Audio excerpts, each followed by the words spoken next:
सर्वक्षण स्मरणीय अनंत श्री विभूषित परम पूज्य पाद परमाराध्य श्री सद्गुरु महाराज के पावन चरणों में कोटि कोटि नमन। इन्हीं के मस्तिष्क एवं हृदय स्वरूप परम पूज्य पाद संत द्वय के पावन चरणों में कोटि कोटि नमन। अपने आवास में अवस्थित परम पूज्य पाद महर्षि स्वामी श्री वेदानंद जी महाराज के पावन चरणों में कोटि कोटि नमन। मंचस्थ परम पूज्य पाद सत्यनारायण ब्रह्मचारी बाबा के पावन चरणों में कोटि कोटि नमन। श्रद्धास्पद परम पूज्य साधु चरण विद्वज्जन सज्जन वृंद आदरणीय माताओं तथा भक्तिमती बहनों, प्रेम से और जोर से एक बार कह दीजिए श्री सद्गुरु महाराज की जय।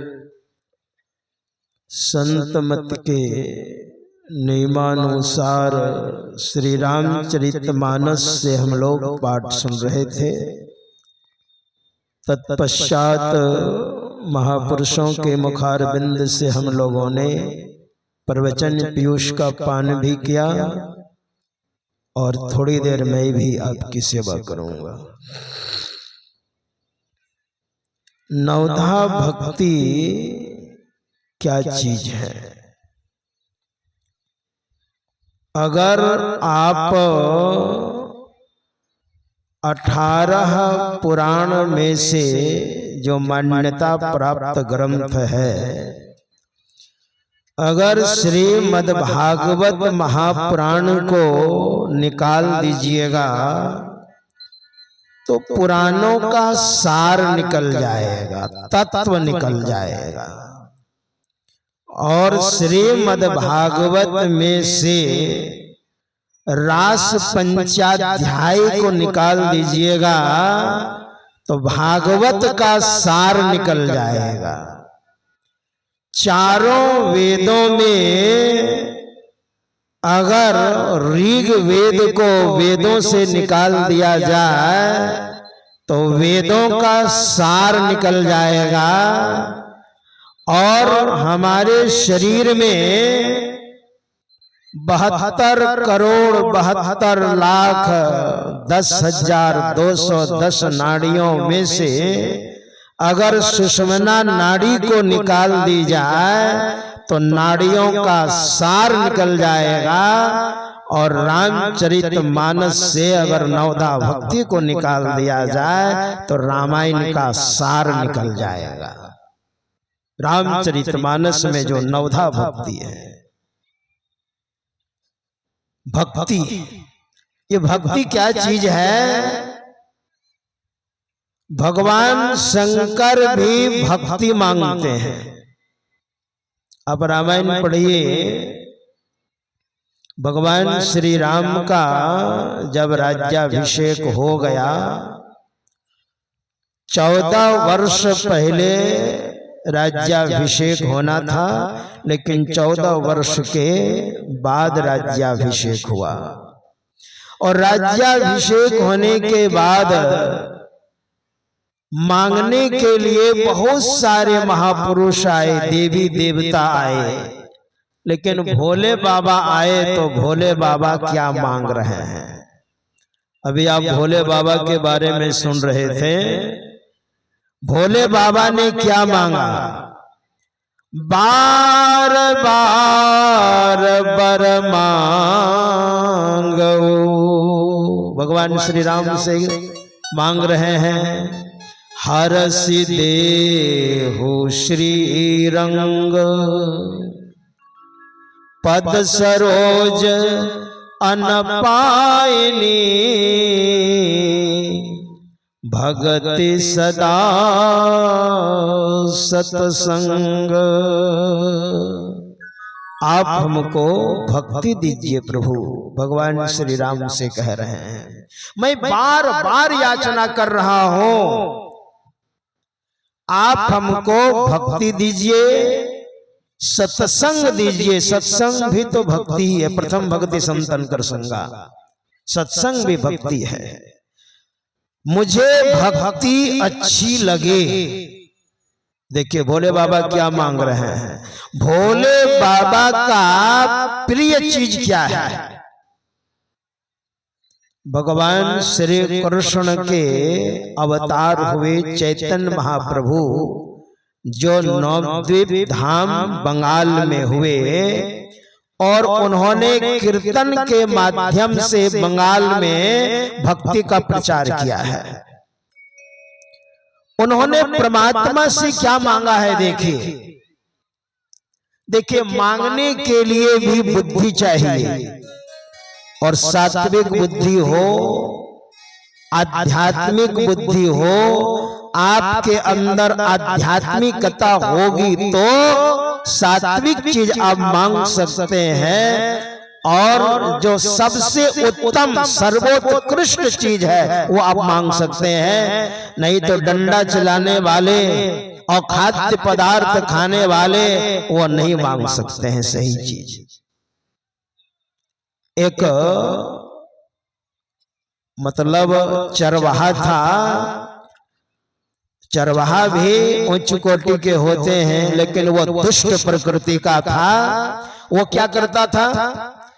एक भक्त भगवान शंकर का शिवलिंग बनाता था डेली, प्रत्येक दिन, और वो पूजा करके जाता। और वह चरवाहा जो दुष्ट प्रकृति का था, वह डंडा मारता था, वो डंडा मार करके तोड़ देता था। प्रत्येक दिन यही नियम था। तो एक दिन अंधड़ तूफान आया, बारिश होने लग गई, तो वो भक्त नहीं आ पाया, उसका नियम टूट गया। लेकिन डंडा चलाने वाला उस दिन भी आ गया और देखा आज तो नया शिवलिंग बना है नहीं, जो कल तोड़ा था शिवलिंग उसी पर 2-4 डंडा लगा दिया। भोले बाबा प्रत्यक्ष हो गए और कहा, तुम डंडे मारने का नियम कायम रखा। वो मेरा जो भक्त था प्रत्येक दिन शिवलिंग बनाता था और तुम डंडा मारता था, लेकिन उसका आज नियम टूट गया। लेकिन तुम नियम के बड़े पक्के हो, तुमने आज भी नियम को नहीं तोड़ा। अंधड़ तूफान आया, बारिश आई, तुमने अपना नियम को पक्का रखा, इसलिए तुम वरदान मांगो। डंडा चलाने वाले, दूसरे को दुख तकलीफ देने वाले, गाली गलौज करने वाले, ईर्ष्या द्वेष करने वाले की बुद्धि भी कैसी होती है। का भोले बाबा आप देना चाहते हैं, ठीक है तो मैं अभी मांगता हूँ। और हाथ को अपने कमर में घुमाया, खैनी की चुनौती निकाला, उसमें 2 भाग होता है, एक भाग में खैनी रहता है और दूसरे भाग में चूना रहता है। का भोले बाबा खैनी तो है, चूना नहीं है, चूना दे दीजिए आप। डंडे मारने वाली की बुद्धि भी कैसी होती है, देखिए वो चूना मांग रहा है, भोले बाबा देने के लिए तैयार है और वो चूना मांग रहा है। मांगने के लिए भी बुद्धि चाहिए, है ना, आध्यात्मिक बुद्धि। तो चैतन्य महाप्रभु ने क्या मांगा परमात्मा से? चैतन्य महाप्रभु ने कहा, प्रभु हे जगदीश, हे जगत के मालिक, न धनम, मुझे धन नहीं चाहिए, न जन्म, बहुत सारे अनुयायी, न मुझे बहुत सारा भक्त चाहिए, न धनम न जन्म न सुंदरी। उनकी 2 शादियां हुई, लक्ष्मी प्रिया, विष्णु प्रिया, एक मर गई, फिर दूसरी शादी हुई, और 9 यौवना पत्नी को घर में छोड़कर और 24 वर्ष की अवस्था में संन्यास लिया था, जो भगवान श्री कृष्ण के अवतार कहे जाते चैतन्य महाप्रभु। और वो परमात्मा से क्या मांग रहे हैं? न धन चाहिए, न धनम जन्म, न सुंदरीम वा कविताम। मैं गद्य में और पद्य में लेख लिखूं, कविता बनाऊं, ऐसी मेरी कोई तमन्ना नहीं है। न कविताम वा जगदीश कामये, हे जगत के मालिक, हे परमात्मा, ये हमारी कोई कामना नहीं है। ये सब तो मम जन्म जन्म निश्वरे भवतात भक्ति अहितुम त्वयि। यानी जब जब मैं जन्म लूं तब तब आपकी भक्ति मुझे मिले। भक्ति क्या चीज है? देखिए 9 प्रकार की भक्ति हम लोग सुन रहे थे। भोले बाबा भक्ति मांग रहे हैं, चैतन्य महाप्रभु भक्ति मांग रहे हैं परमात्मा से। और हमारे गुरु महाराज ने क्या मांगा? जिनका विग्रह स्वरूप आपके सामने में है, इन्होंने क्या मांगा? डेली हम लोग गाते हैं, प्रेम भक्ति गुरु दीजिए।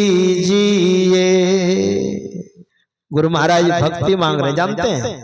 बाबा देवी साहब, इनके गुरु महाराज बाबा देवी साहब, उन्होंने अपने मुख्य शिष्यों से कहा था कि ऐसा पद बनाओ कि सत्संग में सबसे पहले वो गाया जाए, मनुष्य के अंदर भक्ति की भावना हो। तो शिष्यों ने पद बनाया। तो हमारे परमाराध्य श्री सदगुरु महाराज ने भी ये पद बनाया और बाबा देवी साहब को दिखाया।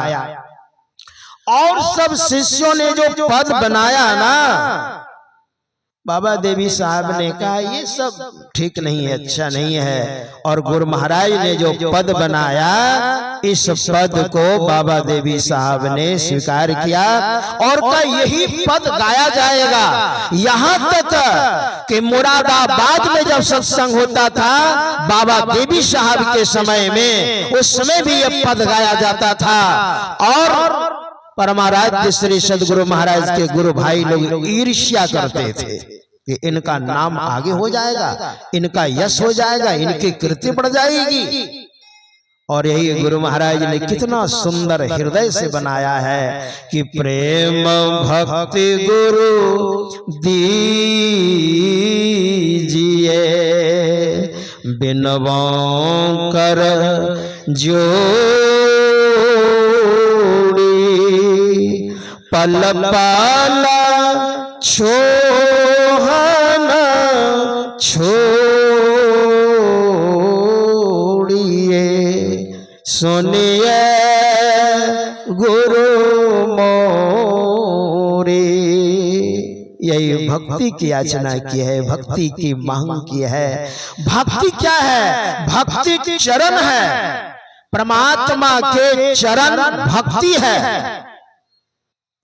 और चरण को पकड़ करके आपने ऊपर कर दिया जमीन से, तो संपूर्ण ताकत उसकी खत्म हो जाती है। इसलिए जिसने चरण को पकड़ लिया, भरत लाल ने भी यही मांगा था, अर्थ न धर्म न काम रुचि, गति न चाहो निर्वाण, और जन्म जन्म रति राम पदा, यह वरदान न आन। हमको चरण की भक्ति चाहिए। और भक्ति खास करके क्या है, विशद व्याख्या हमारे महापुरुषों के मुखारबिंद से अब इसकी व्याख्या श्रवण करेंगे। मैंने तो केवल भूमिका के तौर पर आपके सामने में रखा और समय समाप्त होता है। श्री सदगुरु महाराज की जय।